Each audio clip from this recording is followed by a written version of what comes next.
And hello all my fellow nerds out there, this is Oracle Nerd here and welcome back once again to our Wonderland Remastered Steam release. So last time I kind of left us off on this choice here, on who we're going to choose, who we're going to pick for our, I guess our love interest, I don't know.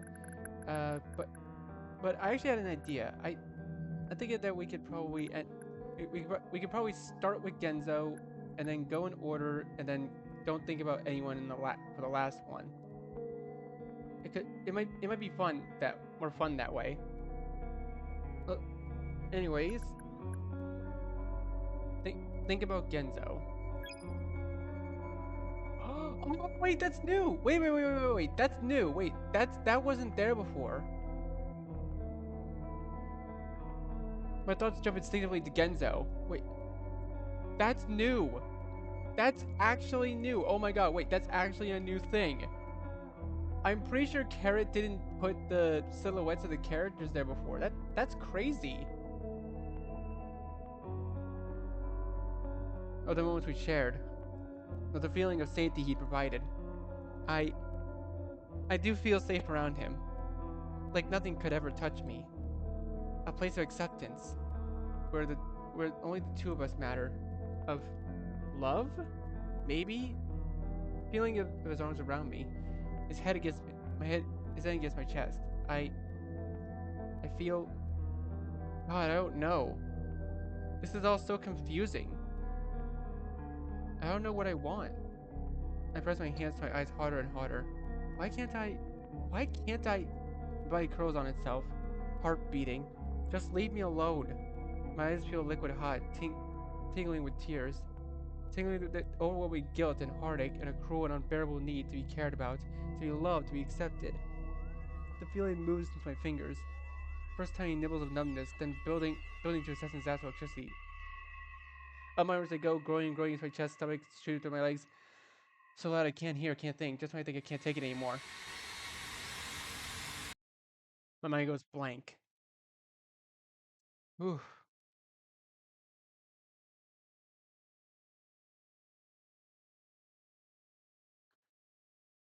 Iggy.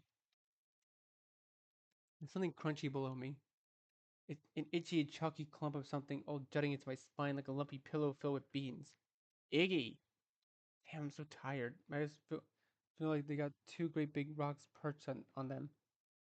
I feel my limbs feel like lead. Awkwardly,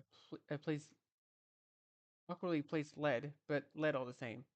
Can't I get 5 more minutes? Maybe if I sleep long enough, I'll wake up. This will have to turn out to be some grisly, trauma-inducing nightmare. Yeah, nightmare. My eyebrows furrow even in my lethargic sleep. A nightmare I can't seem to fucking wake up from. No magical prince to kiss me and make all this go away. Speaking of, fuck eggs, you're not dead, are you? Wait a minute. My eyes snap open only to focus instantly on Genzo. Currently about 5 centimeters away from my face and staring so intently he might as well try to bore holes into my skull. I blanch. Genzo blinks. Then pulls back with a start. Calls to his hand. Oh, good. You were, out for longer than normal. Or at least, like, longer than I remembered you ever being. Not that you pass out often. I just meant, like, here? Like, every time we've fallen down this godforsaken root chute? He pulls his hat off his head. Molds it between his hands. Thought you might have, bought the proverbial farm on me there for a second. An overly zealous laugh. And damn, am I not about to go through this whole Halloween special of HR fucking stuff myself? I bring a palm to my forehead, squeeze my eyes shut, then open them. Then look around. This is not what I've been expecting. I ran so fast I nearly stumbled forward, my knees quivering like jelly. Well, what happened here? I managed to croak. Just seems to relax some. The mountain-sized crease of his forehead at least disappears. He sends his cap back over his curls. Yeah, someone really went to town here, huh? Fucking postal. The cottage is... Well, it's not really... not anymore. Half burnt to the ground and around us, it barely could be called a place of residence, let alone a cozy domicile. The once sweet and cheery walls are are now ashen and charred. What furniture still remains has been busted in half from chopping scraps. And the roof, there is no roof. I stare up at the green sky, my stomach curling in on itself as wind whistles through the blistered holes in the wall to play with my hair. Someone mad we didn't share the cookies, maybe? Kenzo kicks at the broken bowl lying on the soot near his foot. I don't respond to his attempt at a joke, instead turning my gaze to the pile of animals I'd just been lying in. The pile is still bare, but they're a mangled mess of melted fern and plastic splotchy charcoal stains decorating what remains of their once woolly forms. I realized that they left streaky black stains over my backside quickly attempt to brush the chalk off from my clothes. Glad to see things haven't become too fucked up beyond all reason after the great reveal. Wouldn't that be the shits, huh? But why would I take a step forward into the cottage proper, towards where the table used to be? Now there remains a circle on the floor where it once stood, the surrounding wood smeared with ash and grit. Why does anything that happens down here happen, Iggy? It's as inexplicable as my cravings for mayonnaise on pizza. I've learned to just stop questioning it. Mayonnaise on pizza? Why? Kenzo picks up one of the strewn chairs and gingerly places it upright. It immediately collapses in on itself. But this has never happened before. I turn my arms in empathetic persistence. Yeah, and we've never remembered what a fucky-wucky little hellhole this is down here before either. What's your point? I let my arms drop. The anxious jitters in my gut have amplified 10 times past what the feeling in my back on my surface. Yes, a part of me had been expecting some things to be different, but this is... I curl my arms around my chest, feeling the crushing weight start closing in on me from all sides. What if I was wrong? This was wrong. What if we should have run for the hills? Gotten far the hell away from this place? What if this time things will be worse? So much worse. Hard to imagine given everything that's already happened, but somehow, not a single bit of me doubts that this place could make that happen. And we just waltzed straight back down here of our own volition. I close my eyes and clench them, my chest growing tight, breath already shallow on my lips. But a sudden touch on my shoulder jolts me back to reality. I jerk back with a start. Hey, you okay? Genzo. I turn towards him, looking him up and down. His face is taut with concern. Just anxious is all. I scratch fervently at the back of my neck. You'd have to be brain dead not to be. A laugh. When I don't return it, though, his smile falls. He blinks, looks at the ground, then pulls his head back up. Hey, didn't I say however the fuck long ago that I'd be your logically sound knight? So you got nothing to worry about. Sir Genzo the Gallant is back on duty. This does bring a twitch of a smile to my face. Aren't you missing a sword or something? He points his finger in the air, gazing skyward. It's at the shop. You'll have to make do with the brawny bouquet of my strong manly arms for now. He flexes his arms upward. I bring a hand to my mouth to stifle a sudden snort of laughter. I see Genzo's eyes soften in relief. I guess I can live with that. I wipe a spot of moisture out of the corner of my eye. Then I draw my gaze, suddenly feeling a bit shy. Thanks, Genzo. He grins widely. Hey, what are friend... Then stops. Coughs. Scratches it beneath his cap. Finally, he clasps his hands together in overzealous jubilance. Anyway, let's vamoose this cauterized caboose before we all get lung cancer. And by we all, I mean you, since it's too late for me anyway. He trundles his way towards the door with only slightly trouble bypassing the battered bits of burnt bric-a-brac along the way. Let's see just how fucked up the rest of this McSpawnald's play place is, shall we? He brings his hand to the doorknob, twists, only for the entire door to simply collapse in on itself at the touch. He's standing there with a slightly bronzed knob still in his palm. He blinks. Looks upward. Not how those things usually work, but okay. Feels like this whole thing could cave in on us any second, I muse as I wander over. Also, the peculiar piece of crispy remnant after drops Then it drops to the floor just to my right. I give a start and practically jumping through the empty door frame onto the path. Jumping much? Genzo chuckles and follows a calm, rational human being. Like it, it follows out like a calm, rational human being. I give a nervous twitch and scratch my arm. Then turn my gaze to our surroundings. Outside, it doesn't look that different. Pink-hued trees are still there. The softly curved path leading through them. A tuft of grassy foliage on either side of the packed clay. But the sky, something's not quite right with the sky. Green and gray and choked in sickly veiled clouds. The whole place has an eerie sense of stillness to it, once of silence, calm. The kind that makes the hair in the back of my neck and arms stand up like porcupine quills. Wait a minute. Wasn't this supposed to be some kind of... With all my memory slams its way into the front of my brain, and I twist against him, grabbing his collar and pulling him onto his toes. The rabbits!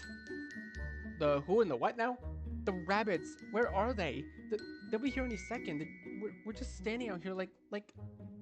I get furtively scanning the environment, seeking out any signs of movement or stray rabbit's spear, ears keen listening for stomps. But there's nothing. I blink, heart beating in my chest.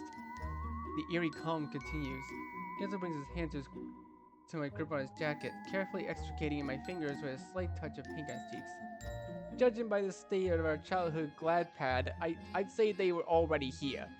He falls back down on his heels, then smooths down his front. Either way, though, not sure how much we'll be able to rely on our old collective brain stains from here on out. Seems like a lot has changed down here, and none of it for the better, I'm guessing.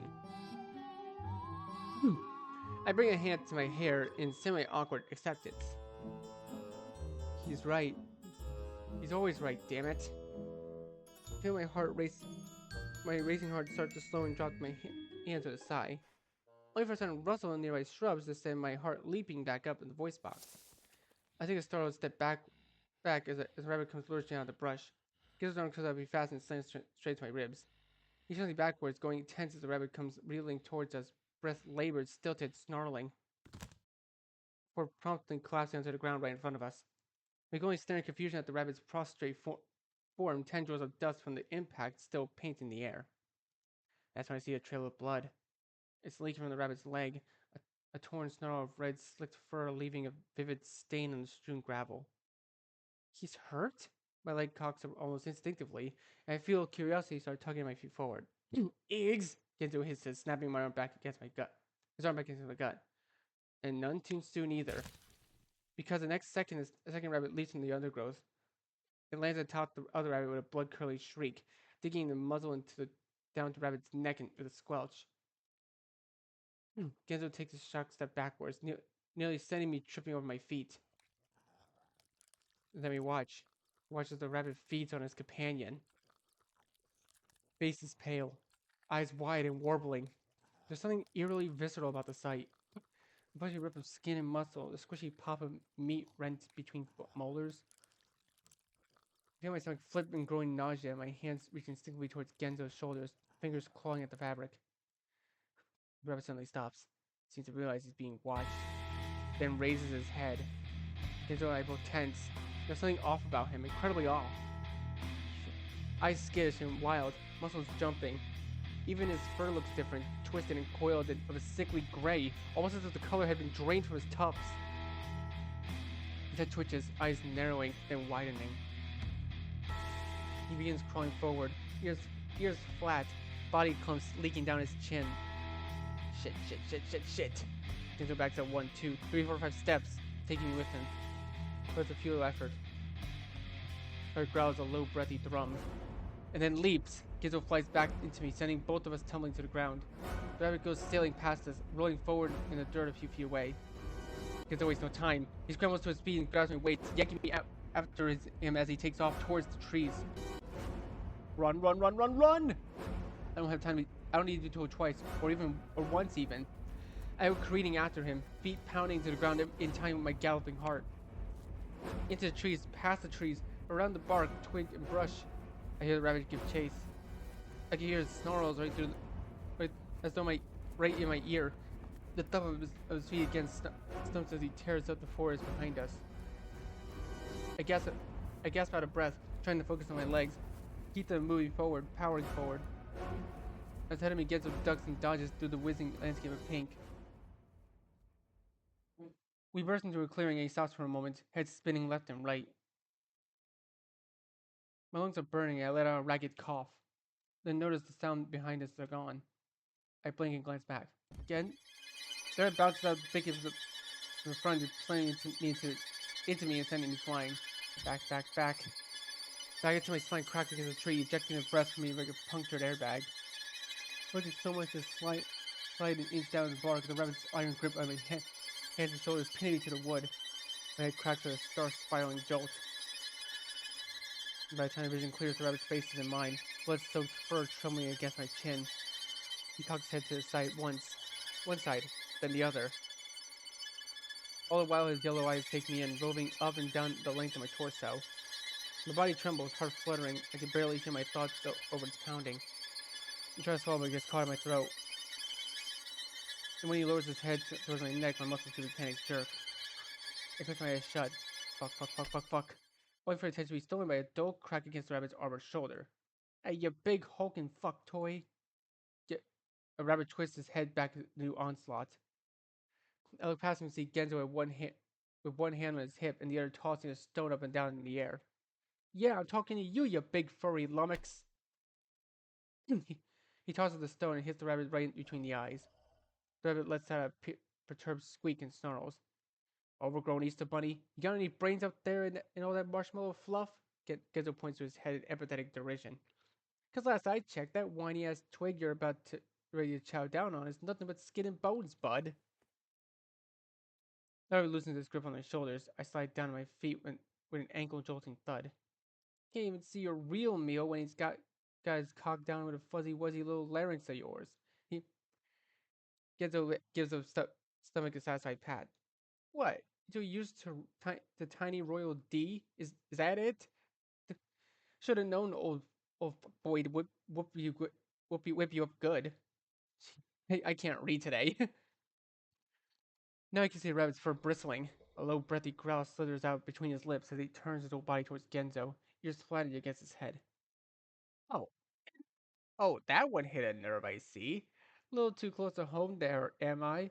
Or are you just that starved for something good for once? Red starts inching towards him. Don't worry, I got plenty of meat to go around, and I won't make you wear a leash either. Oh wait, don't tell me. You liked that? He brings a hand to his mouth with forward surprise. Then laughs, twisting his lips into an impish grin. Guess rabbits really do make good pets, huh? Red screams a shrill, phlegmy wail, so loud that I have to slap my hands to my ears. He lunges. Oh shit, Genzo's eyes go wide. They twist on his heels and bolts. Run, eggs, run! I watch him go flying towards the other end of the clearing. Again, the dash on instinct, feet stomping through the underbrush, steering me back towards the trees. Then I hear a tousle, thud, a surprised grunt.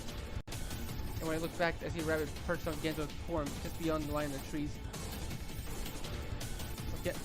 Last time I helped Genzo, I freaking died. Keep running, just keep running. I have to keep running. I have to. Genzo can handle himself. If that ever gets both of us, we're through. So I have to.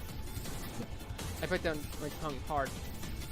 Will my legs keep moving, as even my heart twists and painful jerks inside of my chest. Don't stop, Iggy. Don't think, Iggy. Just move. Move. They go streaking through the trees and brush, sprinting until I can't tell left from right, up from down. Past the tree, after tree. Deeper and deeper into the woods, surrounded by pink shadow and shameful veil of guilt.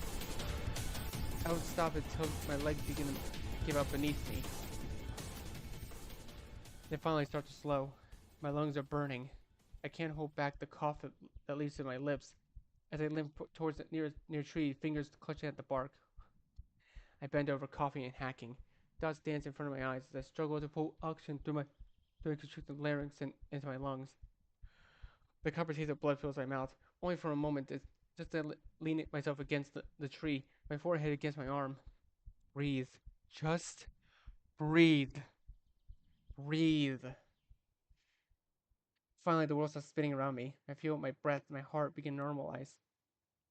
Oh, I wait for the cold sweat slick across my forehead, right, right myself with a stagger. Then look around me for the first time. Where am I? Shivers of apprehension run up and down my arms as I take in my surroundings. I'm deep, deep in the woods now. So deep I can barely see the sky overhead. How do I... Where do I go? The pinpricks are turning into icy jabs now. I curl my arms around the chest and start forward, unsure, hesitant. Can't even tell the direction I came from anymore, let alone the direction I should go. Where should I go? Tears begin stinging in the corners of my eyes. I am all alone. I curl in on myself tighter. I should have stayed with Genzo. How could I have abandoned him?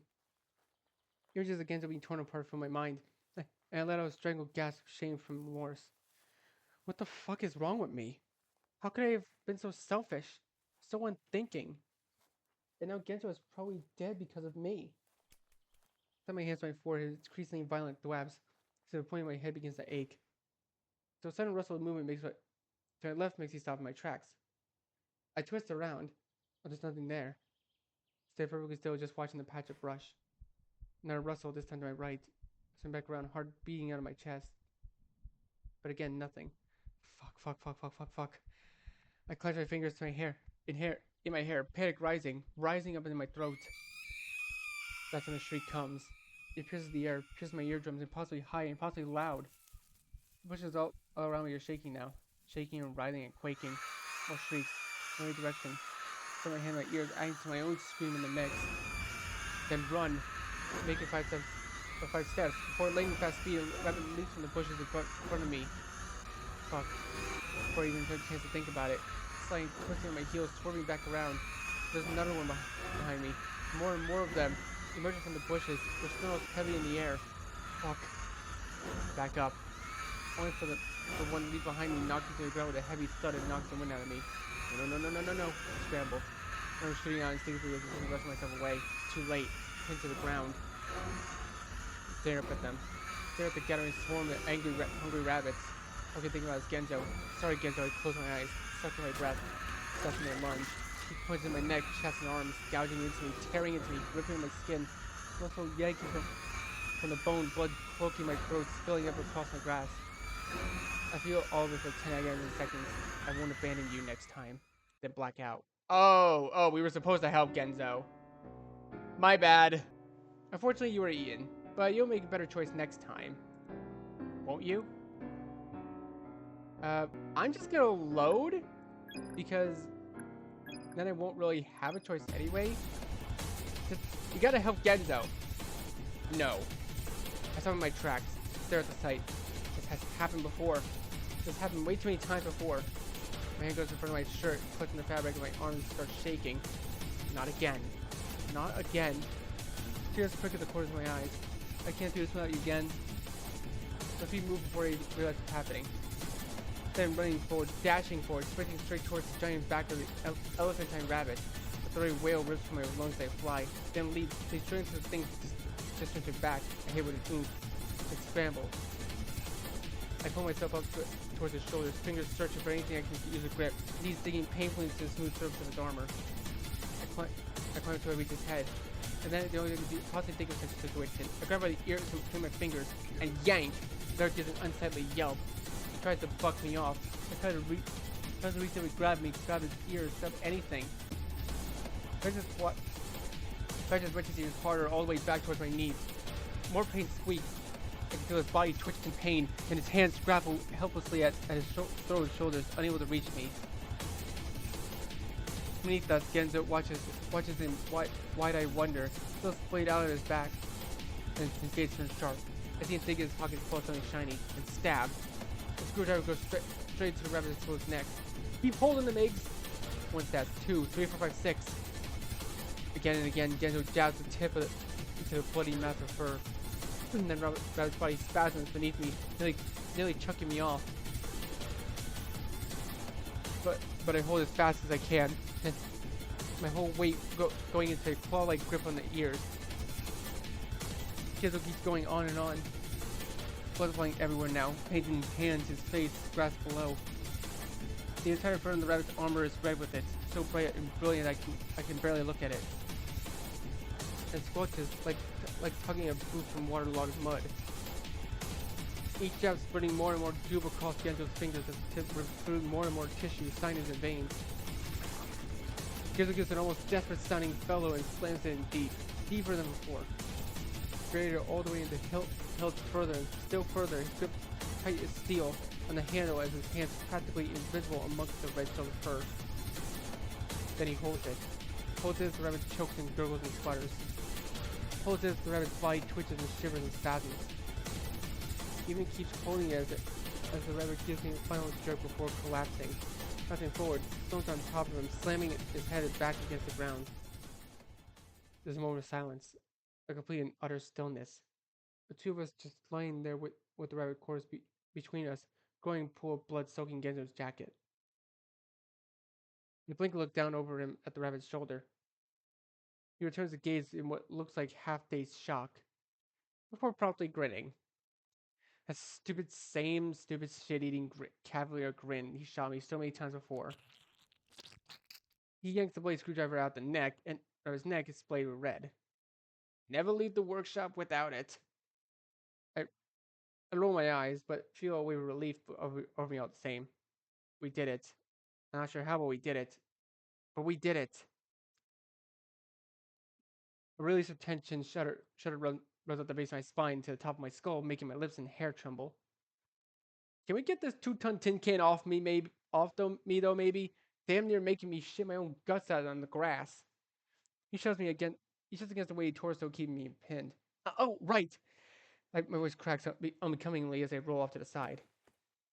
The two of us make for the sorry sight as we push ourselves back to our feet, hair mussed, clothes mussed, unsightly red stains streaked across our skin and soaked into the fabric. He crouches beneath his cap and looks around, beleaguered breath slowly returning to normal. I follow his gaze. You think there's more of them? Where murder rabbits go, more murder rabbits follow. Or something like that. I scratch anxiously at my arm. Not sure I'm ready to take on another one of those things again so soon. Or ever, to be honest. Shall I keep moving then? This whole fucking forest is giving me a plus-size case of the willies. Yeah. All of a sudden, on cue, a screech rips through the air. It's a shrill and hoarse and loud, so fucking loud. I should make it skyward to see a whole passel of birds take off in the clouds. Shit. Genzo spins on his heel, his face turning white. Another screech. Another. From all around us. With such force, it feels like the very air is quivering. My head screams with it. I bring my hands to my ears, eyes slammed shut. Make it stop. Make it stop. But it doesn't. I'm just trying to swing with it. My arm is suddenly jerked from its socket. My eyes pull open. I throw the hazy from nothingness, Genzo pulling me. I gasp, stumbled, then touched the falling step behind him. His fingers clamped tight around my waist. We're running again. Running as the very forest feels like it's opening up around us. The trees pass by in flashes of dark and pink. I try to keep my gaze focused straight ahead, on the sight of Genzo's hat, bright and vivid even during the panic. But I can still sense them around us. He flashes with great fur through surrounding darkness. They're all around us, moving through the branches and brush to our either side. I press the shutter gas and close my eyes shut, willing my focus to my aching legs. Just keep running. Just keep running. Just the wind going next to me. I open my eyes and see a rabbit coming careening towards me.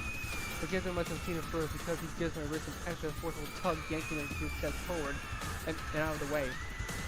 There goes sailing behind me and back into the trees on the other side. God. Fuck. Genzo shoots me a look of sheer panic. Step back to the front and spend time to dart less than 820 copper bushes. We burst out of them, which has us flying through the forest proper. We tumbled forward, nearly dropping to our knees atop the gravel path. Where? The river!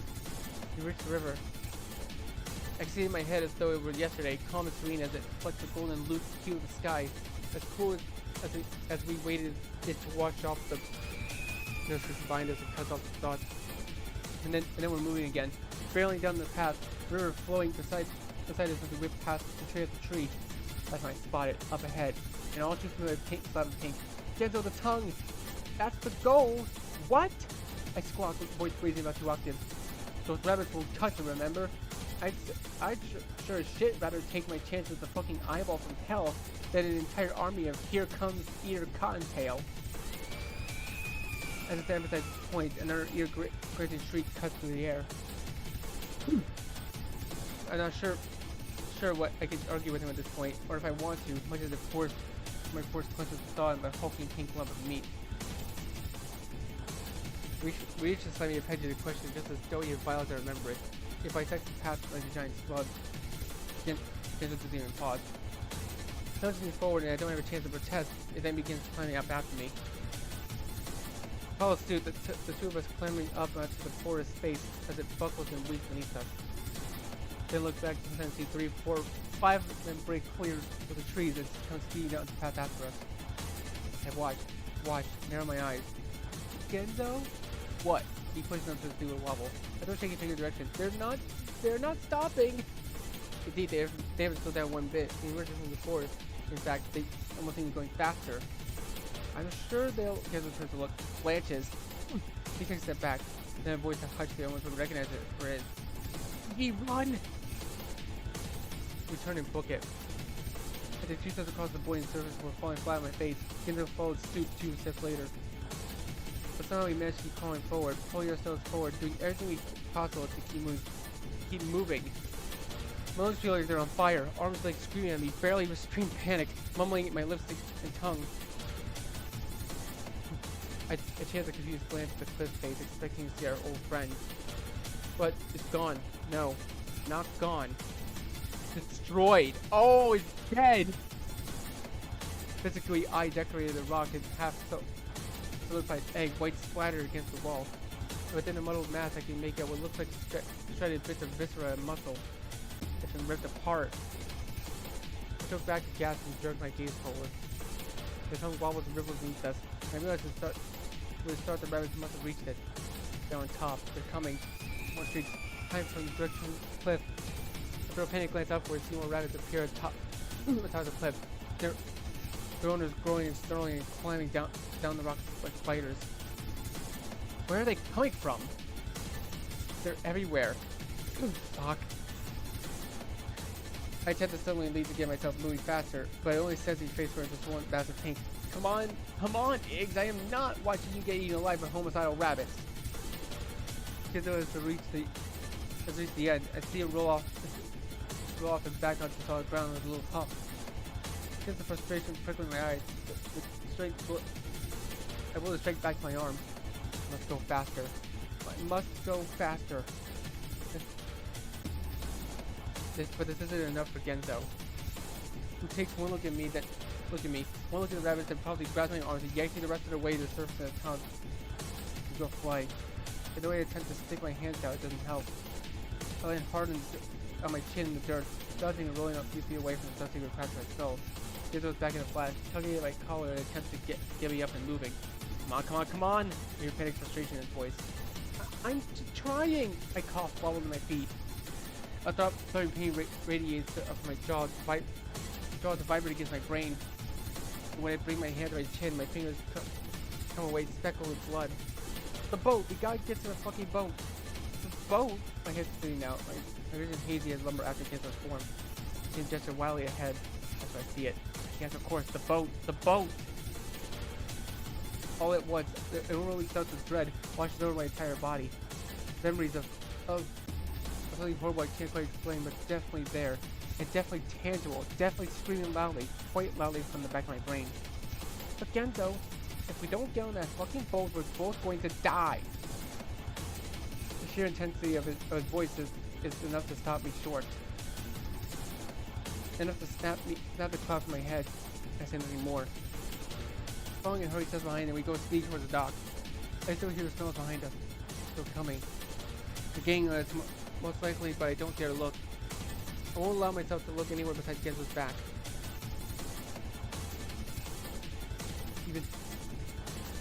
Even as the stairs appear. Even as I spy the remnants of one slightly flower of peripheral vision, the white petals lying in shredded disarray on the ground. Get into the boat Get to the boat. Get to the boat.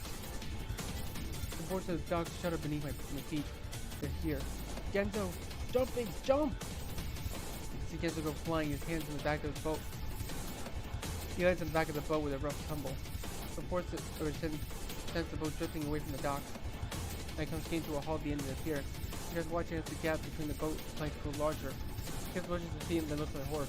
What the fuck are you doing? He clutches his fingers to his cap. It's too far! Ignatius Maxwell, you jump on the boat right now! I throw glance behind me. 8, 9, 10 rabbits, barreling towards the dock, screaming down the pier. The air freezes in my lungs for a moment. I forget how to breathe, how to think. It'll be on me in a second. I turn back. Iggy, this isn't a choice. Would you please fucking jump? Yeah, this is one of those. Yeah, this is one of those fake options. Oh my god, remember this. Genzo reaches his arms outstretched, his face definitely shaved white. He's right. Fuck, he's right. I gotta do it. Gotta do it or I'm dead. I got my eyes shut. Take a deep breath. Then jump. It seems to last forever. Almost as though it's suspended in the air. Then all at once, time speeds up and I'm flying. I missed the boat by a good foot, plunging straight into the water. Fuck. I hadn't been prepared for this. I gasp in surprise. Water invades my mouth, my throat, my nose. I started to throw away my arms, battle desperately with sloshing froth. The boat, where's the boat? I grapple for a white wall. My fingers slick against the surface. Then a set of hands find my shirt. Genzo's fingers clenched in the fabric as he tugs me up and out of the water. I emerge like a fish on a hook, still choking, clawing through the air, clawing at him. But he somehow succeeds despite my panic flapping and drags me over the side into the boat proper. We go down with a wet slap on the deck. Then takes me a moment to stop flailing. Genzo just tugs me in close, his arms around my midsection, his heart beating a mile a minute through his jacket. I start to calm. Slower, slower. My muscles relax, but body going slack in his arms. And I just sit there and breathe. God fucking... air whistled through my teeth with each breath. My arms and legs feel like jelly, wet, sloppy noodles lying inert on the floorboards.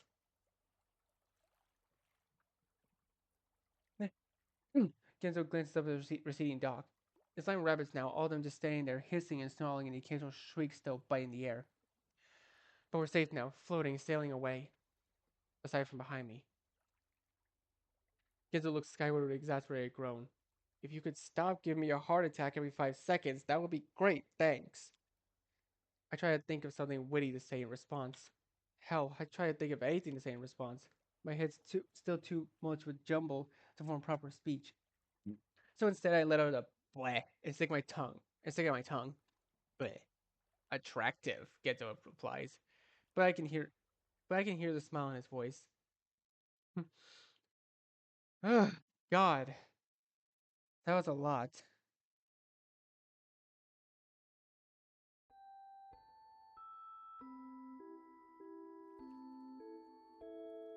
Once we gather our wits somewhat, we clear ourselves up. It's chilly on the boat though, particularly in my wet clothes. I start shivering atop one of the benches as we drift along until Genzo notices and gives me his jacket. The press gives isn't the right word, given the way he forces it upon me despite my protests. I hear him grumble something about not letting me fucking freeze to death, then as he yanks his hat down my curls. It's nice though, warm. And the shivers stop almost immediately as I curl up inside the paddle fabric. I feel like a marshmallow. Oh, look at them. He's so adorable. Jesus takes the bench across the aisle. I watch him in half inches as he lights up a cigarette, brings it to his lips. The slight sparkles of memory in the back of my mind. Sitting here just like this, watching him smoke marble into the air, backdrop of a sea of pink trees. How many times have we done this now? Too many times to count. I blink just a bit too hard and turn away, instead burrowing my face in the side of Genzo's jacket. Smells like him. You think the others are here just, like, doing their normal thing? Genzo finally asks. His tone is light, but there's something careful about his words. I don't know. I stare down at my hand, opening and closing my fingers in curious wonderment. I mean, it's weird, right? If they remember too, then why would they come back? You know, after everything that's happened. We came back. Kenzo blinks at this. Cringes. Yeah, I suppose. He takes a long, slow draw of his cigarette, his nostrils flaring. Oh my god, we even get an Iggy portrait of him wearing Genzo's clothes. That's adorable. Look at him. I turn my gaze towards the sky, waiting for a few moments before continuing. I think something's wrong. A pause. I think they might be in trouble. Why else would things be so weird here? You say as if weird isn't par for the course in this fucking place. Gen- Genzo laughs. True. I furrow my brows. But, I mean, just more than usual. Genzo murmurs in non-committal acknowledgement. I don't know what he means by it, but I don't ask. I instead drop my gaze to my shoes. Now that we're out of immediate danger, the looming thoughts of dread are beginning to reform themselves in the corners of my mind. What are they doing? Are they okay? Are they trying to figure things out just like us? Though not sure how those fuckers could get any worse than they already fucking are. I hear Genzo mumble through a cigarette. I glance up. Genzo shooting daggers at the floorboards, but brows curled in indignant rumination. His cigarette is bouncing again, up, down. The sight makes me wince, a nagging feeling of guilt tickling the base of my spine. I did I did try. Hmm? Gizzo head pops up, his eyes find mine. I did try to help everyone. Pause. To be what they needed. I sink even lower into the collar of Genzo's jacket. To make them happy. What the fuck? The abrupt deserted remark catches me off guard, and I jerk my gaze upwards, see Genzo just staring at me. What did I say? Did I say something wrong? I clasp and unclasp my hands between my thighs. What the what the fuck what? I finally manage. Since when was it your responsibility? Genzo flicks his finished cigarette to the ground and stomps out with his toe. That's, well, my tongue feels all of a sudden extremely dry. I hadn't ever really thought about it before. They, they need me? Oh yeah? Why do they need you? That's, I pull at my collar. It's because it's my fault. What's your fault? A couple of panic rises out of my chest. I wave my hands increasing violent flourishes, but nothing comes out of my mouth. I try, eyes clenching and unclenching. And finally, everything! I pop out with a little hiccup, trembling on my lips. And with it, I feel the heat form my face, my neck, behind my eyes. My throat is already constricting. Tears are coming because I can't even have a normal conversation like a normal human being. Everything is my fault. My vision goes blurry as the water fills my eyes. I wanted to make everyone happy, but I couldn't. Instead, I just ruined their lives. Ruined your life. I can't do anything. Can't be there for people. Can't say the right things. Can't be what people need me to be. I try, but all I ever do is make things worse. I bring my hands to my temples, fingers digging into the fabric of Genzo's head, into my scalp, so hard my head begins to pound. He just stares at me, a look I've never seen in his face before. I don't know what's wrong with me. I curl my arms around my chest with a shiver. He cocks his head to the side and blinks. Then reaches forward and yanks me to the sides of my head down practically to my chin. Brain a little waterlogged there because you're not making any fucking sense. The hell are you going on about ruining people's lives? How have you ruined anyone's life, huh? It's true though. I try to wrestle his hands away. Everyone would be better off without me. Someone sparks something again though. Because without missing a beat, he brings a palm of his head straight across my jaw. I sit there in silence for a moment, stunned. And when Genzo speaks, his voice is strained, trembling. Don't you fucking say that. Do you hear me? His index finger comes out quivering in front of my nose.